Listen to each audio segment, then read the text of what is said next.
So Exodus as well, and the other thing is like where Genesis is a story before a story. Exodus is like now while the story is happening.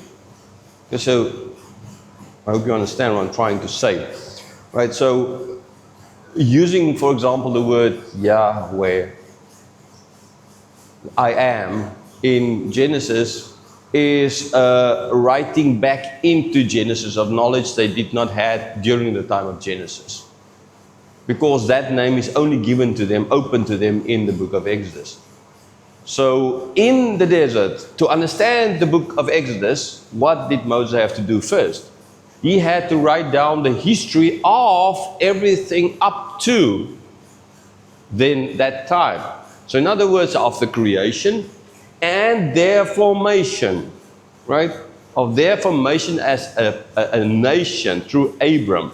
So he had to go from Adam via Noah through Abram to ultimately lead them to Joseph and then Jacob and Joseph and then them as now the nation of Israel. So that is, he wrote Genesis after a long time after the fact, and he didn't live through any of that, understandably. But Exodus and the books following the other books of the Pentateuch, with the exception of the last verses of Deuteronomy with his death, but even that could have been, God foretelling him, he could have written it down, go up the mountain, and that's that kind of idea. But most likely not, but it's not impossible. Anyhow, so the rest, they're living. So a lot of information that's actually in Exodus is now used in, or were used in the book of Genesis. Okay? Or a lot of what happened in Genesis was not changed, but highlighted so as to explain what is happening in the book of Exodus. Okay, so that is another thing what the book of Exodus, what is now. So now, while Genesis was like a story before, Exodus is now being written while they are living it out.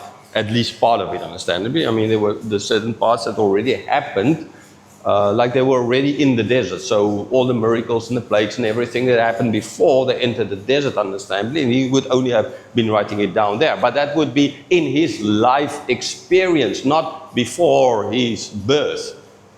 Okay? So yes, the book starts off with the people living in slavery in Egypt. Because Pharaoh forgot.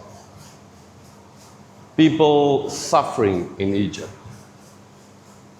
They're a big group of people, but they are just slaves. They're nobodies. They can't worship God the way they wanted to.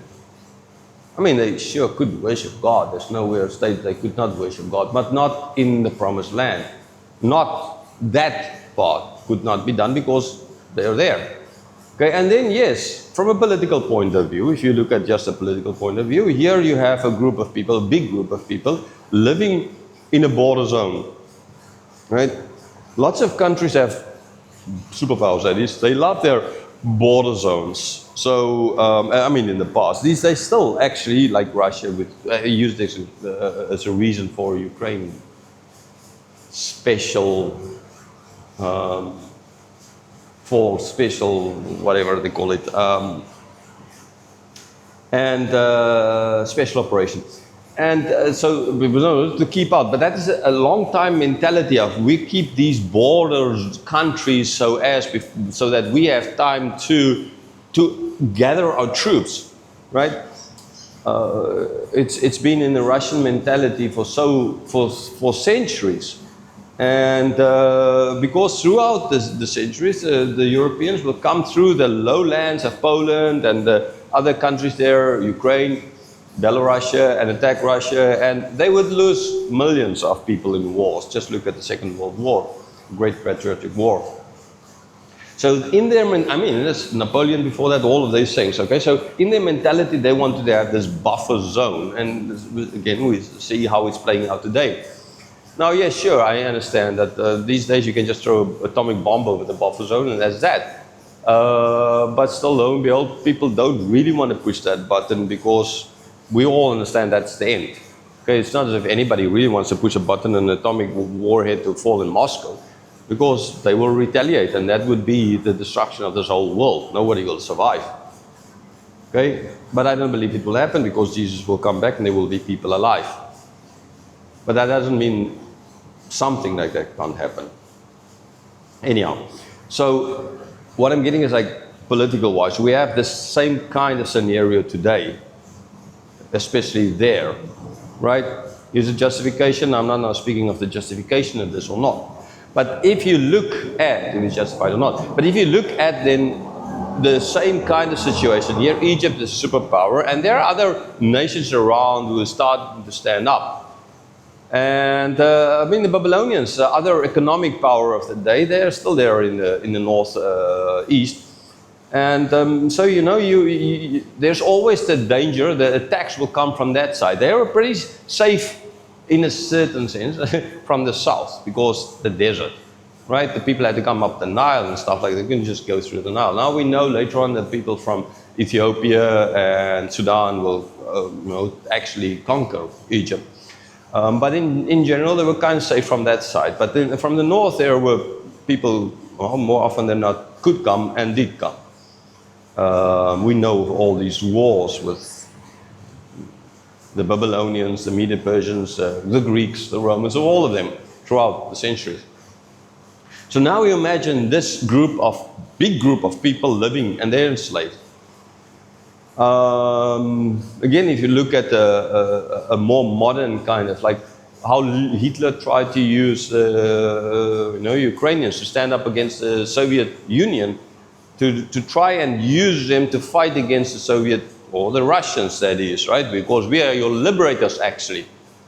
Didn't work very well, but for some we did.